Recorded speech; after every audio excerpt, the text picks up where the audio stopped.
بسم اللہ الرحمن الرحیم۔ السلام علیکم۔ اگر کوئی شخص اپنی بھوک مٹانے کے لیے روٹی چوری کرے تو چور کے ہاتھ کاٹنے کے بجائے بادشاہ کے ہاتھ کاٹے جائیں۔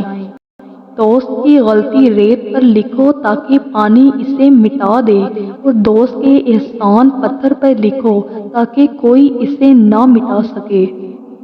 اگر کوئی صاف دل سے آپ سے جڑا ہو تو اسے یہ احساس مت دلائیں کہ اس نے غلطی کر دی۔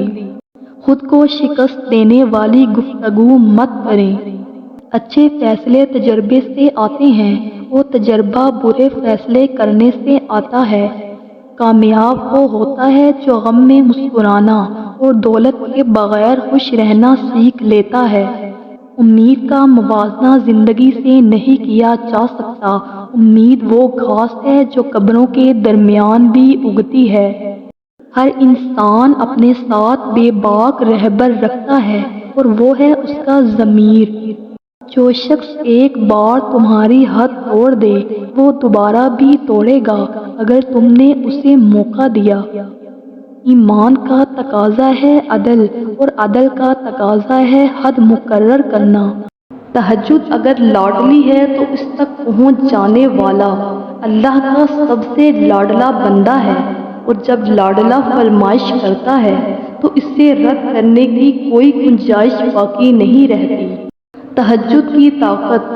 آپ کی زندگی میں پڑھی گئی ایک تہجد کی نماز پوری زندگی بدلنے کی طاقت رکھتی ہے۔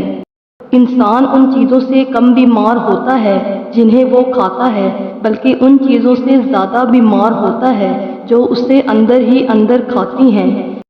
جو لوگ رات کو جرابیں پہن کر سوتے ہیں ان کی عمر کم ہونے لگتی ہے۔ ہمیشہ پانی پیتے وقت پانی کو دیکھ کر پیا کرو، نظر تیز ہونے لگے گی۔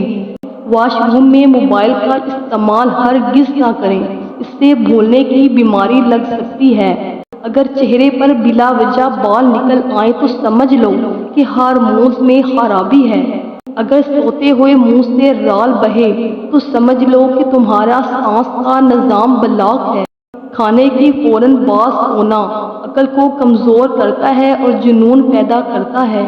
ایمان کا تقاضا ہے عدل اور عدل کا تقاضا ہے حد مقرر کرنا۔ ان لوگوں سے ہوشیار رہو جن کے الفاظ اور عمل ایک جیسے نہیں ہوتے۔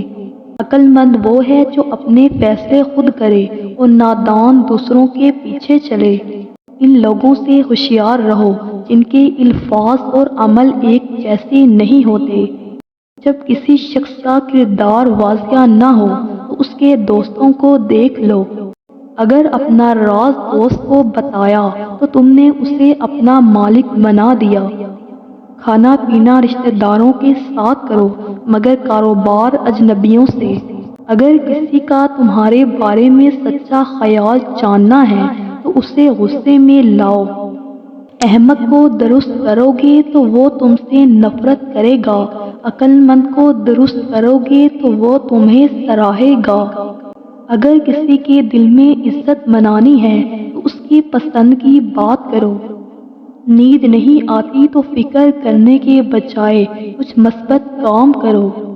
چہرے بدل جائیں تو کوئی بات نہیں، لیکن سچ بدل جائے تو انسان بدل جاتا ہے۔ جھوٹ ہمیشہ لمبا راستہ اختیار کرتا ہے مگر سچ ایک قدم میں منزل تک پہنچا دیتا ہے۔ معزز بننا چاہتے ہو تو دوسروں کی عزت کرو، کیونکہ یہ کام معزز بندہ ہی کرتا ہے اور یہی انسانیت کا کمال ہے۔ دو چیزیں انسان کی کمزوری ظاہر کرتی ہیں، جہاں بولنا ہو وہاں خاموش رہنا اور جہاں خاموش رہنا ہو وہاں بولنا۔ مجھے ان لوگوں کی پرواہ نہیں جو میرے دشمن ہیں، متحد ان لوگوں سے رہتا ہوں جو میرے ساتھ ہوتے ہوئے ذہن میں بغض اور نفرت رکھتے ہیں۔ منافق اور بیوقوف دوستوں سے سمجھدار دشمن بہتر ہے، کیونکہ دشمن وار کرتا ہے تو پتہ ہوتا ہے مگر منافق انسان دوست بن کر ذلیل کرواتا ہے۔ کامیاب زندگی کی نشانی یہی ہے کہ جب آپ پیچھے مڑ کر دیکھیں تو زندگی میں کوئی پچھتاوا نہ ہو۔ دشمن کو کمزور کرنا چاہتے ہو تو یہ 3 باتوں پر عمل کریں۔ نمبر 1، اپنی طاقت کو بہتر بنائیں۔ اپنی طاقت اور مہارت کو بہتر بنانے کی کوشش کریں۔ نمبر 2، دشمن کی کمزوریوں کو پہچانیں۔ نمبر 3، اپنی منصوبہ بندی کو مضبوط بنائیں۔ اپنی منصوبہ بندی کو مضبوط بنائیں اور دشمن کے خلاف اچھے حکمت عملی بنائیں۔ برتنوں کو رات کو کھلا نہ چھوڑو، کیونکہ شیطان ان میں تھوکتا ہے اور جو چیز ان میں ہو اس میں سے جتنا چاہے نکال لیتا ہے۔ زیادہ سوچنا انسان کو ختم کر دیتا ہے۔ دعا کرو اور معاملہ اللہ پر چھوڑ دو۔ جو شخص دن کا آغاز تلاوت سے کرتا ہے وہ جسمانی اور روحانی دونوں طرح سے تر و تازہ رہتا ہے۔ روزانہ ہنسی زندگی کی سانسوں میں اضافہ کرتی ہے۔